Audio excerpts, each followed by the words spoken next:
Labour would fight a snap general election, vowing to press ahead with Brexit, but secure better terms, John McDonnell has said, defying demands among party members for a referendum pledge to form part of any manifesto. The standoff between Theresa May and the EU27 leaders in Salzburg, and the apparent lack of a parliamentary majority for her Brexit plans, have raised the spectre of an early general election. Labour has repeatedly made clear that it would prefer to a people's vote on the deal.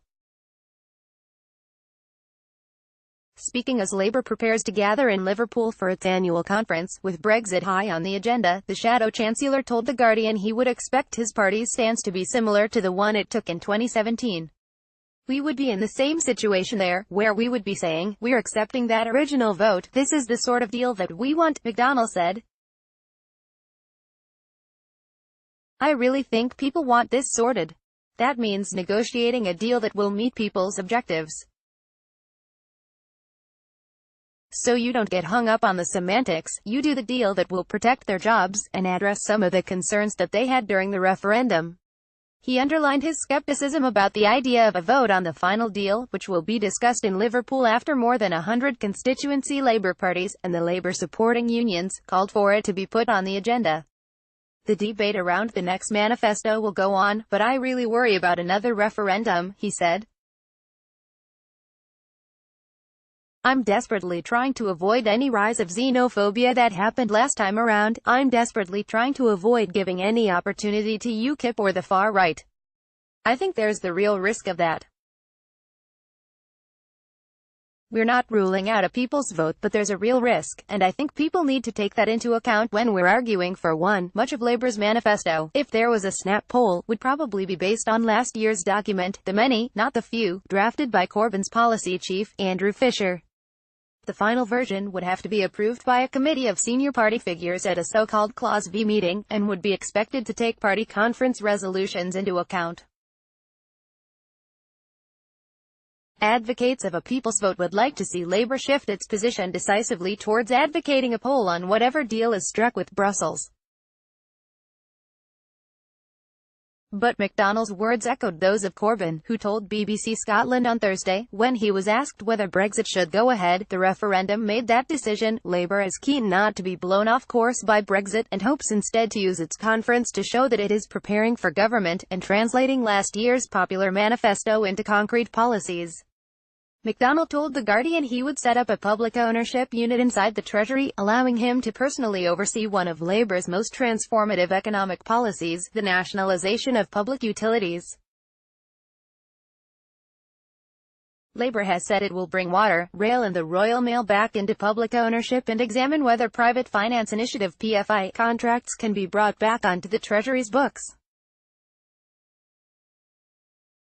McDonnell would direct the unit to examine whether consumers, workers and the local community could take on part ownership, and it would be overseen by a Public and Community Ownership Advisory Board, made up of trade unions, business leaders and civil society members.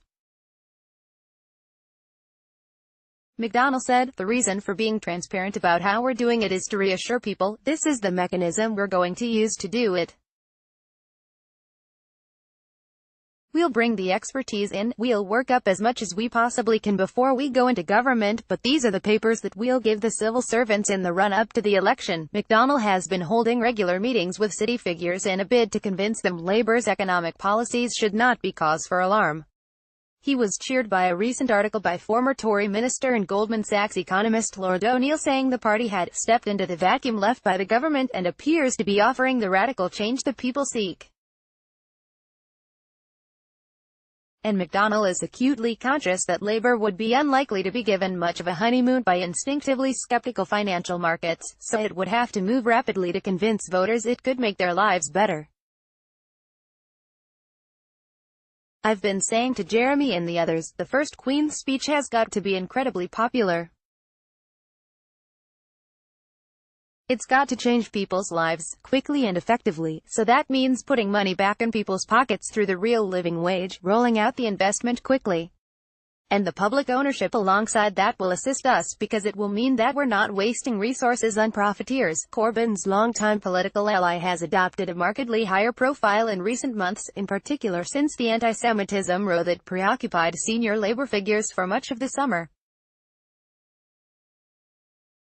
"It was horrible and it was heartrending," he says now. "I had no summer at all, but we came out of it. As soon as we get back into the swing of things, we just want to get out there, get the policies out there, and get around as much media as we can." The charm offensive has reignited speculation that he covets the leadership for himself, if Corbyn decided to step aside, or he could even elbow his old ally aside. But asked if he wants to be Labour leader, he says, no, no, no, no, no. "And as I said the other day, the next leader's going to have to be a woman. Every year, it's a hardy perennial, it's either I'm plotting or I'm holding Jeremy Corbyn hostage so he won't resign. We've worked together nearly 40 years. You can't get much greater in terms of solidarity and loyalty between us. We're mates, we're close friends, we agree. We have disagreements on tactics, on minor things, but we resolve it in private by the end of the day.